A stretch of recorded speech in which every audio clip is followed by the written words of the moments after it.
नमस्कार दोस्तों, मैं हूं डॉक्टर संतोष पवार।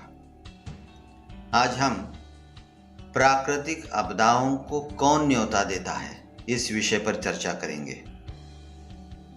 देखिए, मानव सदा से ही प्रकृति पर विजय प्राप्त करने का अभिलाषी रहा है।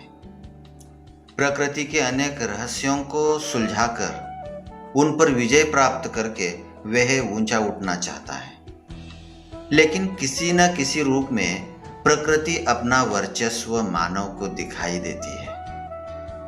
आज हम देख रहे हैं कि मनुष्य अपने स्वार्थ सिद्धि और तरक्की के लिए प्रकृति को नुकसान पहुंचा रहा है। प्रकृति इतना अत्याचार सहन नहीं कर पा रही है, अतः इसका नतीजा असमय होने वाली प्राकृतिक आपदाएं, ऐसी घटनाएं जो प्रकृति और पर्यावरण को हानि पहुंचाए और मनुष्य का नुकसान करें, उसे प्राकृतिक प्रकोप अथवा प्राकृतिक आपदाएं कहा जाता है। अखबारों में, मीडिया के जरिए ऐसी भयानक खबरें हमें सुनने और देखने को मिलती हैं। बाढ़, भूकंप, जंगलों में आग, तूफान, बादल फटना, भूस्खलन, चक्रवात जैसी आपदाएं पृथ्वी पर लगातार हो रही है। इसे रोकना मनुष्य के बस में नहीं है, लेकिन इसके लिए जिम्मेदार खुद मनुष्य ही है। ध्यान रखिए, इन आपदाओं को मनुष्य ही न्योता दे रहा है। मनुष्य जल, वन, मैदान, खनिज पदार्थ और प्राकृतिक संसाधनों का बहुत मात्रा में उपयोग कर रहा है। उन्हें पर्यावरण की बिल्कुल परवाह नहीं है। इसी कारण प्राकृतिक संतुलन बिगड़ रहा है। मनुष्य को जरूरत है कि वह इन प्राकृतिक संसाधनों का सोच समझकर उपयोग करे। ऐसी प्राकृतिक आपदाओं का कहर पशु पक्षी, पेड़ पौधे, प्राणी, मनुष्य सब पर टूटता है और कई अपनी जान गंवा देते हैं। प्राकृतिक आपदाएं कुछ वक्त के लिए आती हैं और बरसों का नुकसान करके चली जाती है। बड़े बड़े शहरों को चंद मिनटों में नष्ट कर देती है, अपने संग बहा ले जाती है। इमारतें, पुल, पहाड़ और सड़कें टूटकर बिखर जाती हैं। हर जगह त्राही त्राही मच जाती है। बड़ी बड़ी इमारतें ताश के पत्तों की तरह ढह जाती हैं। कई परिवार हमेशा के लिए खत्म हो जाते हैं और हम सिर्फ देखते ही रहते हैं, हम कुछ नहीं कर पाते। हमारे गांव के आसपास से बहने वाली नदी कभी सुंदर सौम्य रूप के आकर्षण से हमें सम्मोहित करती है, तो कभी विकराल चंडी का रूप धारण कर हमें नष्ट भ्रष्ट करने को तत्पर हो जाती है। नदी का खेल ही निराला होता है।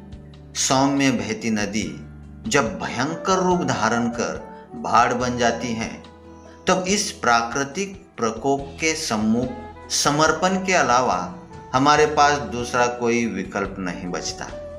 प्रकृति का खेल वास्तव में बड़ा ही निराला है। इसे मानव अब तक नहीं समझ पाया है। कभी तो एक बूंद भी कहीं दिखाई नहीं देती है। लोग बूंद बूंद के लिए तरसते रहते हैं और कभी भयंकर मूसलाधार वर्षा होने लगती है कि नदियों में उफान आ जाता है, धरती जलमय हो जाती है। इस प्रकार के दृश्य को देखकर एक खंड प्रलय का दृश्य उपस्थित हो जाता है। हम सभी को ज्ञात है कि प्रकृति किसी के साथ भेदभाव और पक्षपात नहीं करती। प्रकृति के द्वार सबके लिए समान रूप से खुलते हैं, लेकिन जब हम प्रकृति से अनावश्यक खिलवाड़ करते हैं, तब उसका गुस्सा भूकंप के रूप में, सूखे के रूप में, बाढ़ के रूप में, सैलाब के रूप में, आंधी तूफान की शक्ल लिए हमारे सामने आ जाता है और तब लोग काल के गाल में समा जाते हैं। अत्यधिक वर्षा के कारण प्रकृति का रूप कितना भयानक होता है, यह हम सभी लोगों ने कुछ दिन पहले देख लिया है। अतिवृष्टि से नदी, नाले, तालाब अपनी सीमाओं को तोड़ देते हैं। पहाड़ बह जाते हैं, रास्ते उखड़ जाते हैं, घर टूट जाते हैं, बड़े बड़े पेड़ जमींदोस्त हो जाते हैं, खड़ी फसलें बर्बाद हो जाती हैं, हर दिशा में जल ही जल दिखाई देता है। प्रकृति का प्रकोप या कुदरत का कहर चाहे जिस नाम से पुकारे, आखिर इसे बुलाया तो हमने ही है। समय अपनी रफ्तार से चल रहा है और उस समय के साथ हम सब रेस लगाने की कोशिश कर रहे हैं। बस इसी चाह में हम बहुत कुछ पीछे छोड़ रहे हैं। हम पीछे क्या छोड़ रहे हैं? क्या उसे आपने कभी मुड़कर देखा है? आखिर आपने क्या खोया और क्या पाया है? जिस रेस में हम भाग ले रहे हैं, उस रेस में दौड़ते समय हमने अपने नैतिक चरित्र को पीछे छोड़ दिया है। हमने छोड़ दिया है मानवता का पथ। हमने छोड़ दिया है संवेदनाओं का साथ। हमने छोड़ दिया है दिल को दिमाग के आगे, और फिर भी हमें लगता है कि हम सर्वश्रेष्ठ हैं, क्योंकि हमने ऊंची इमारतें बनाई। हमने हौसलों की बुलंदियों पर आकाश में जमीन ले ली है।